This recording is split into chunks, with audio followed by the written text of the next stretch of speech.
William is back at the point where he would throw somebody out of the room if they brought up the name Harry in his presence. I do know something that Harry wants is some kind of public acknowledgement, on his shopping list of dream scenarios coming back to this country and spending more time here. I think it would be nice, or he would like Charles to in some way acknowledge him or kind of forgive him in public to encourage the rest of the public to do the same. Developing today, the royal family rocked by allegations from Tina Brown, Princess Diana's close friend and one of the doyens of royal reporting, that King Charles is far more angry with Prince William than he is his youngest son.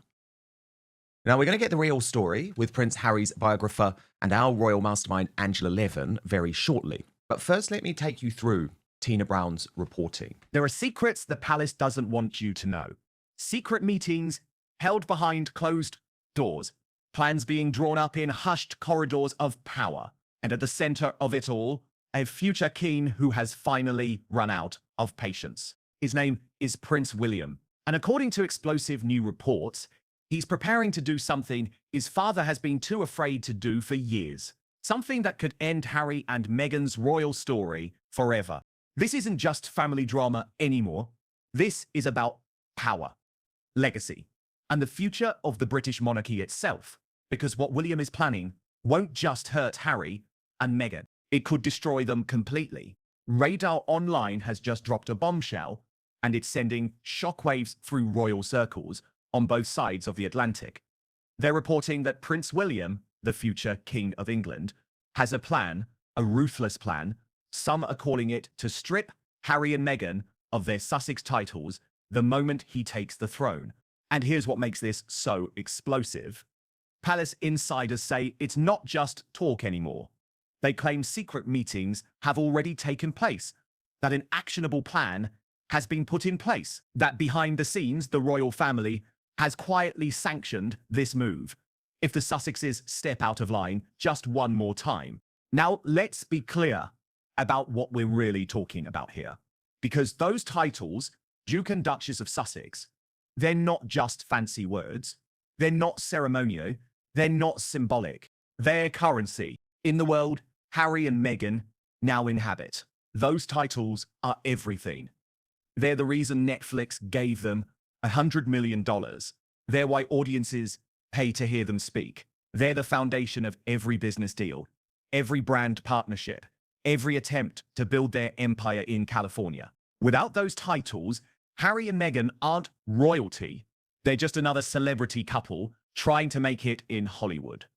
And Hollywood is ruthless to people who can't deliver. But this story isn't really about titles. Not at its core. This is about something much more primal.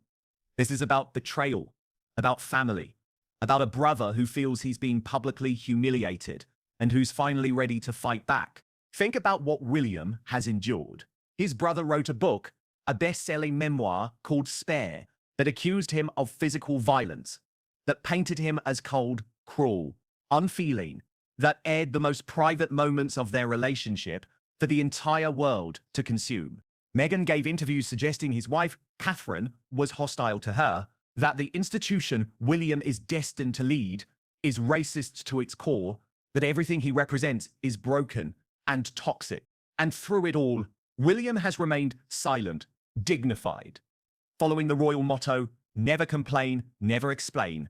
But silence doesn't mean acceptance. And according to these new reports, William's patience has finally reached its breaking point. Here's where it gets complicated. Because William doesn't have the power to strip those titles himself. That authority belongs to his father, King Charles. And Charles is conflicted. A palace courtier explained it this way. The king was especially stung by Harry labeling him an emotionally cold father in that scathing memoir, but the monarch is very concerned about his image and fears backlash from his subjects. That's why he'd never dare take away Harry's Sussex title, despite all the hurt he's caused. Charles worries about looking petty, about being seen as a vindictive father, punishing his son, about tarnishing the memory of Queen Elizabeth, who granted those titles with such hope and love. But William has no such concerns. William sees this differently. He's not thinking like a father who's been hurt. He's thinking like a future king who's watching his family's brand being destroyed in real time. And make no mistake, it's exactly what's happening. The Sussexes are running what royal insiders have started calling a cosplay royal brand. They're trading on the prestige and history of the British monarchy while actively working to tear it down. Any business executive will tell you the same thing.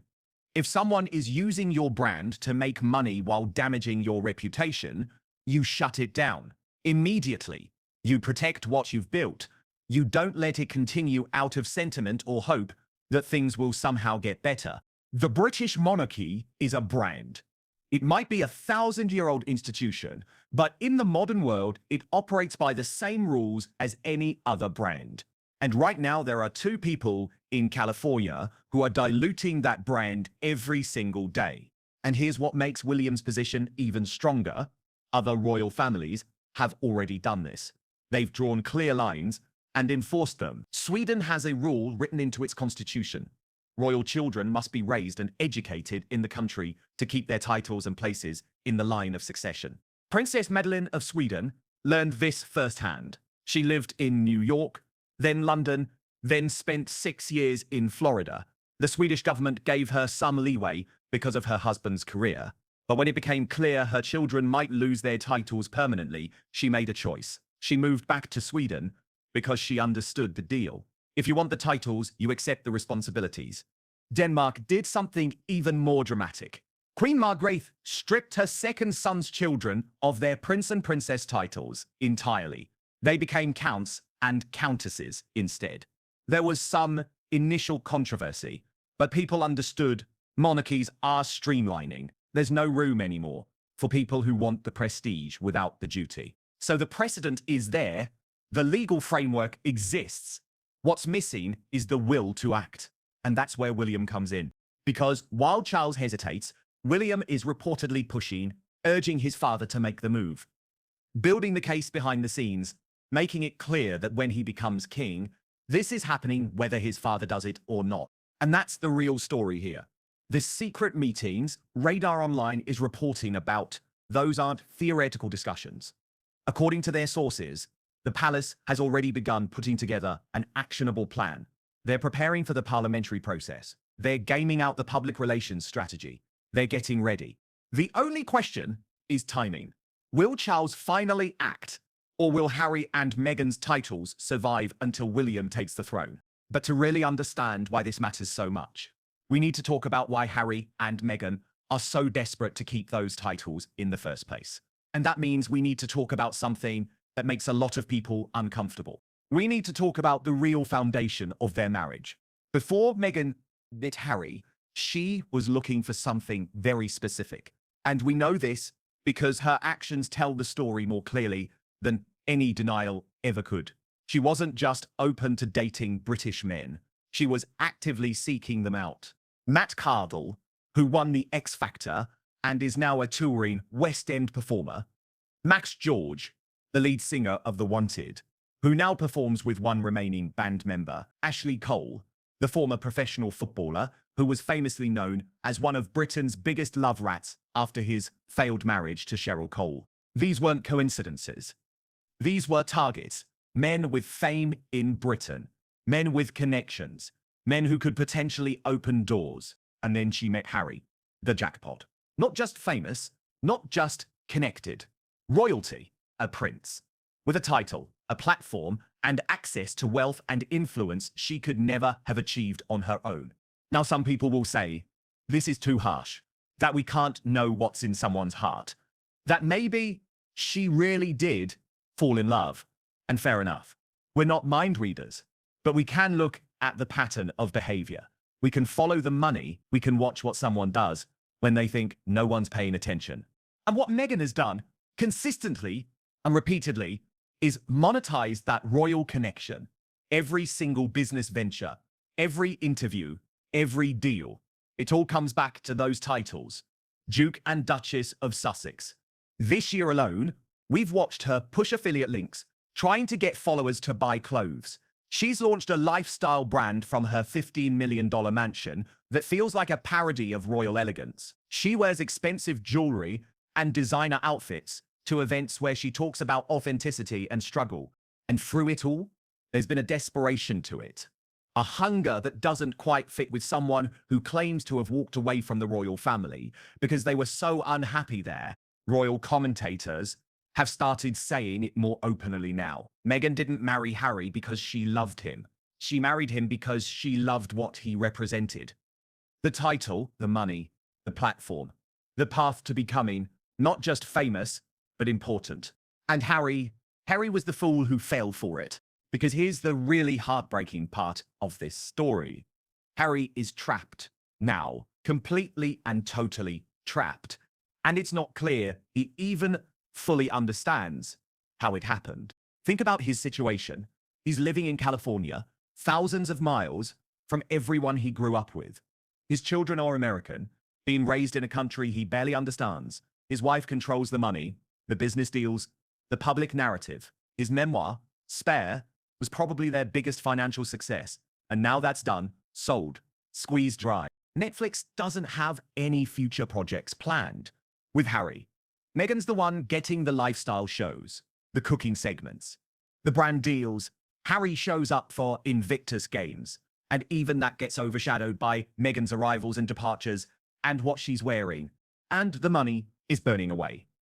Security costs for a family living in the spotlight, astronomical. Private jets, because they can't possibly be seen flying commercial. Hundreds of thousands of dollars per trip. A mansion in Montecito that requires constant maintenance. The lawn care alone costs more than most people's annual salary. One royal analyst recently pointed out just how expensive their lifestyle is. The pool maintenance, the property taxes, the security team on permanent rotation, the staff, the vehicles, the insurance. That house is a money pit, and they don't have the talent or the opportunities to keep filling it at the rate they're spending. How much of Harry's inheritance from Princess Diana is already gone? How much of the money from Queen Elizabeth has been burned through? We don't know the exact numbers, but we know they're not working at the pace they once promised. The content isn't flowing. The deals aren't landing the way they used to.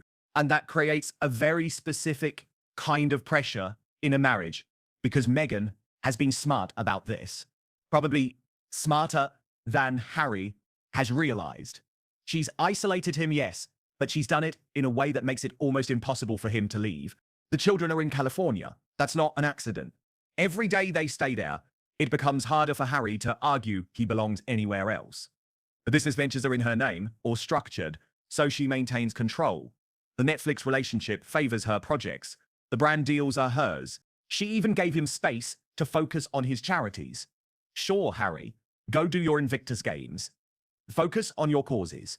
And on the surface, that sounds supportive. But look what happened. She showed up late to events, created drama with organizations he cared about, made headlines that overshadowed his work, then went home early, making even her absence into a story. She didn't have to forbid him from doing his work. She just had to make sure that even when he did it, the narrative was still about her. And now reports are coming out that Harry is miserable, that he misses his family terribly, that he's realizing no one in his family is speaking to him anymore. His father is battling cancer. His brother won't take his calls. His grandmother is gone. Everything he once had, it's all slipping away. And he's stuck because if he leaves, he loses everything.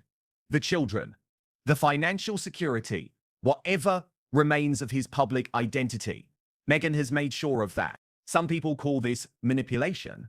Others call it strategic brilliance. But whatever you call it, it's effective. Harry isn't going anywhere, not without losing everything that matters to him. And maybe he's starting to realize that this was the plan all along. That she never really loved him. She loved his title, his money, what he could do for her. And now that she has it all, what does she really need him for anymore? While Harry and Meghan play their games in California, real tragedy is unfolding in the United Kingdom. Because the royals who actually serve the ones who do the work without complaint, they're struggling. And at the center of that struggle is a man who waited his entire life for a role he might not get to fully inhabit. King Charles is 76 years old. He spent more than 7 decades as heir to the throne, longer than anyone in British history. And the cruelty of fate is that now, finally wearing the crown he waited so long for, he's fighting for his life. The cancer is incurable. Let's be clear about what that means. This isn't a battle he's going to win in the traditional sense. This is something he's going to live with, manage, endure for whatever time he has left. The treatments are brutal. The prognosis is uncertain. Every day is a gift and a struggle. And what does Charles do? He works. He pushes himself. He refuses to slow down. In one 10-day stretch, he conducted 18 royal engagements. 18. While undergoing cancer treatment. While his body is being ravaged by both the disease and the cure. And then he ended up in hospital. People around him are terrified. Queen Camilla is desperately trying to get him to slow down, to take care of himself, to let others shoulder some of the burden. But Charles feels this tremendous pressure. He is king. He must be seen to be believed. That's the royal motto, and he's living it even as it's killing him. And here's what makes this so frustrating for royal watchers. There's a solution right there. Ready, willing, eager to help. The Duchess of Edinburgh, Sophie. Sophie has been one of the most solid, reliable, hard-working royals for years. She learned directly from Queen Elizabeth II. She was a favourite of the late Queen. She and Prince Edward received the Edinburgh titles specifically because of their dedication and service, and she's been very clear she wants to do more. Sophie knows how to handle the press. She's graceful under pressure. She has no scandals, no drama, no baggage. Her marriage to Edward is strong. Their children are well-adjusted and devoted to royal duty. She checks every single box for someone who should be front and center in the royal family's public work. And yet, she's being underutilized, barely getting the major jobs, not being called upon to take pressure off Charles, not being elevated to the role she could clearly handle. It doesn't make sense. And Sophie isn't the only option. Princess Anne, beloved, for her tireless work ethic, is now in her 70s. She still works harder than almost anyone, conducting more engagements per year than royals half her age. But at some point, that can't continue. Someone needs to be ready to take her place. Princess Beatrice and Princess Eugenie have both expressed interest in becoming working royals. Beatrice, especially, has the education, the passion for history, the connection to her grandmother's legacy. She got married in a redesigned version of Queen Elizabeth's dress. She understands the weight of tradition. Prince Edward and Sophie's children, Lady Louise and James, are coming of age. They could be groomed for service. They're far enough down the line of succession that they could live relatively normal lives, but close enough that their participation would be meaningful.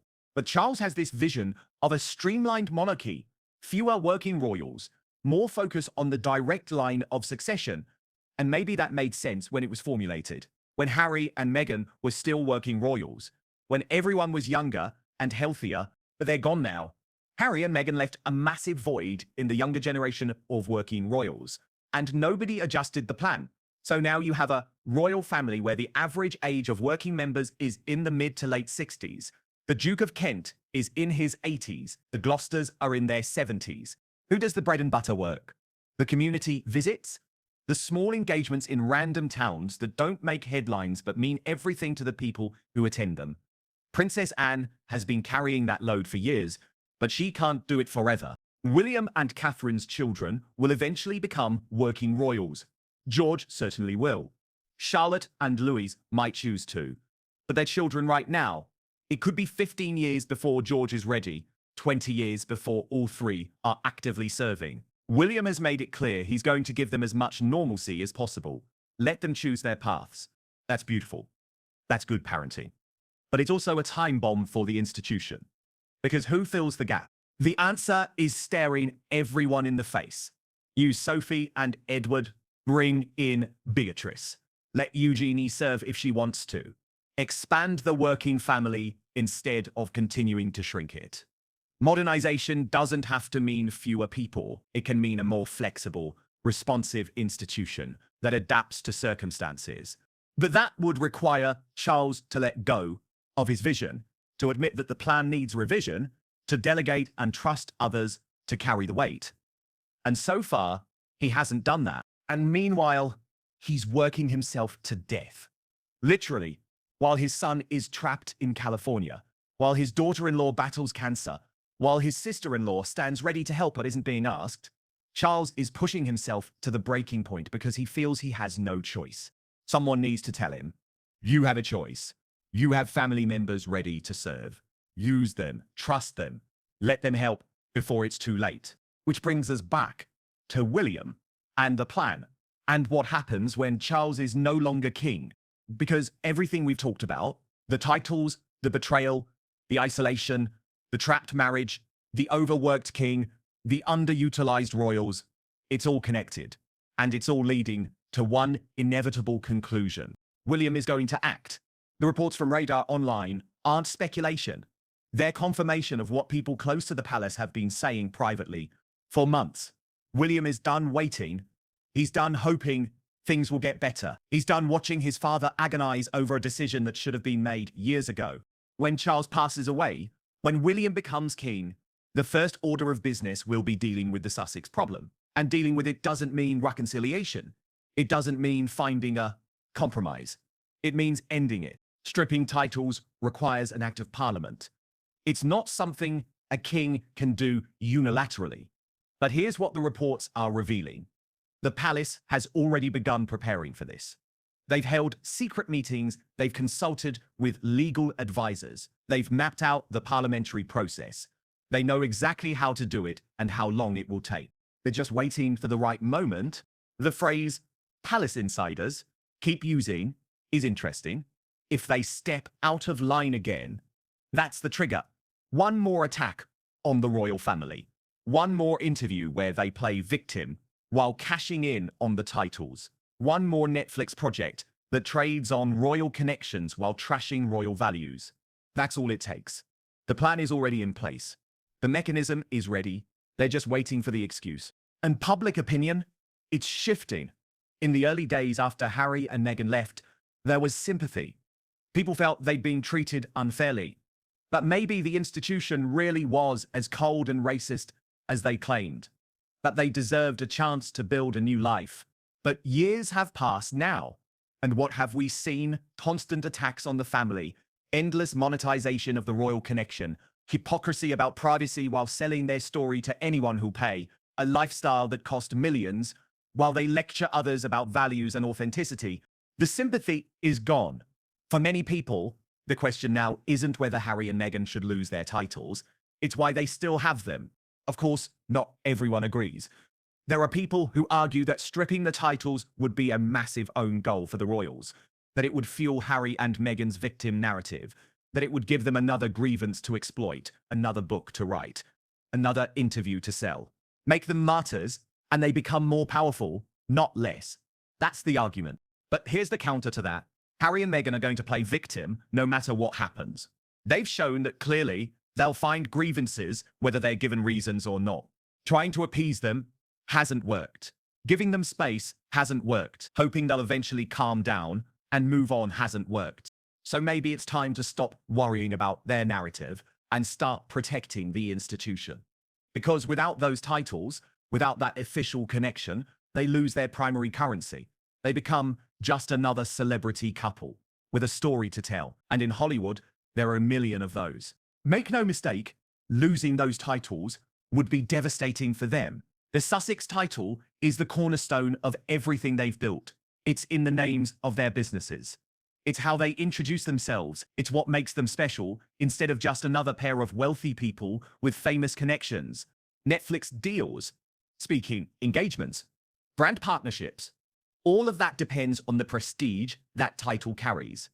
Take it away, and suddenly they're negotiating from a much, much weaker position. And Hollywood is brutal to people who can't deliver value.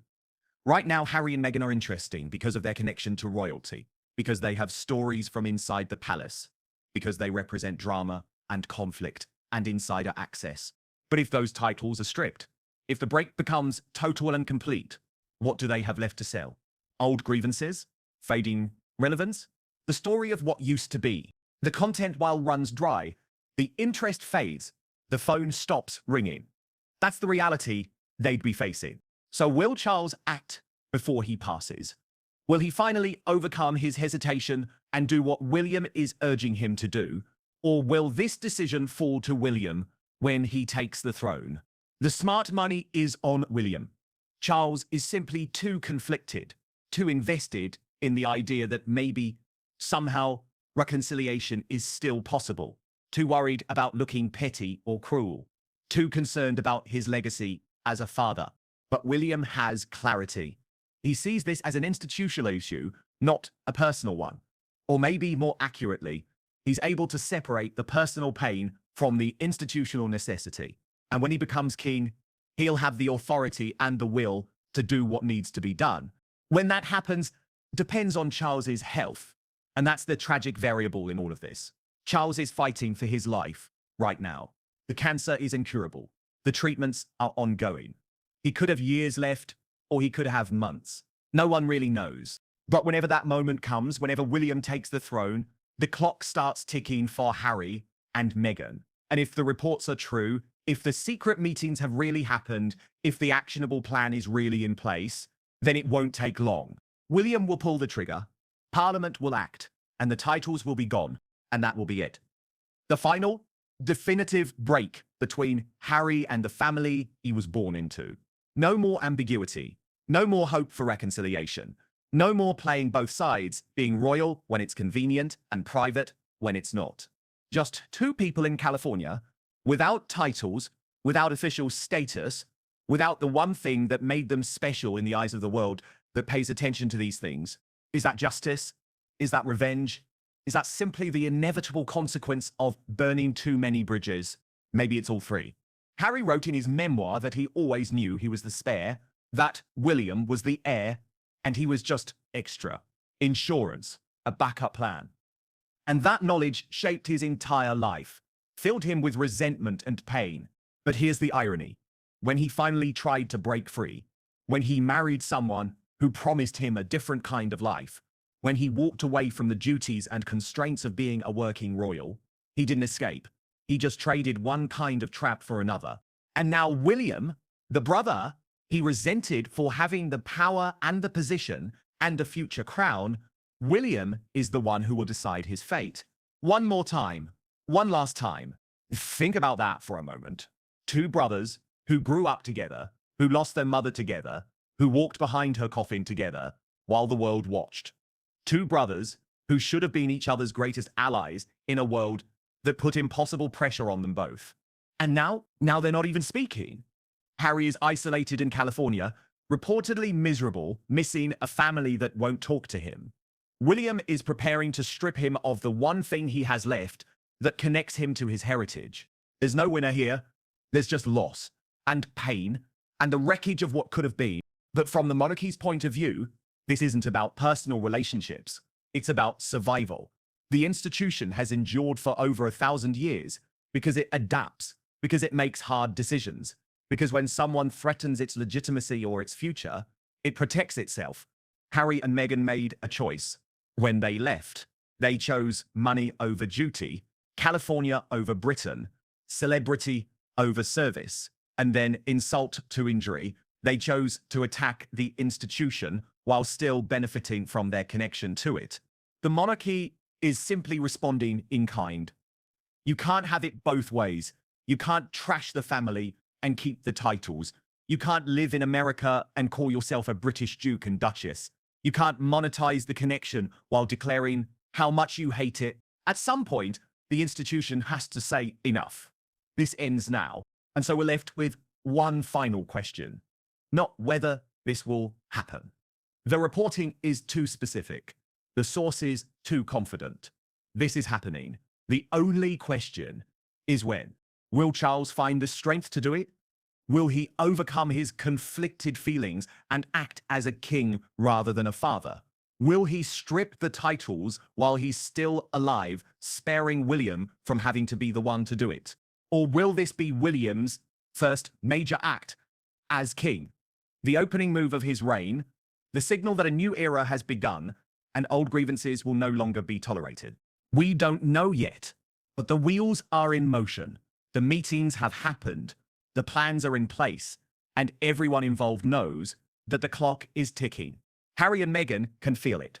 They must. Every attack they make now isn't just burning another bridge. It's potentially triggering the mechanism that will end their royal status forever. Charles can feel it. The pressure from William, the pressure from advisors, the pressure from his own knowledge that this can't go on forever. That at some point, someone has to make the hard call. And William is ready. He's been ready. He's watched his father agonize over this for years. He's watched Harry and Meghan chip away at the institution he will one day lead. He's been patient, dignified, silent, but patience has limits, and Williams have been reached. So here we are, a future king with a plan, a trapped prince in California, running out of money and options, a sick king trying to be both father and monarch, and two titles that hang in the balance, representing everything that's broken between them. The secret meetings have happened. The actionable plan exists. The parliamentary process is mapped out. All that's left is the moment, the decision, the final move. And when it comes, there's no going back, no reconciliation, no second chances, just the permanent, irreversible end of Harry and Meghan's royal story. The only question left is, how long until William pulls the trigger?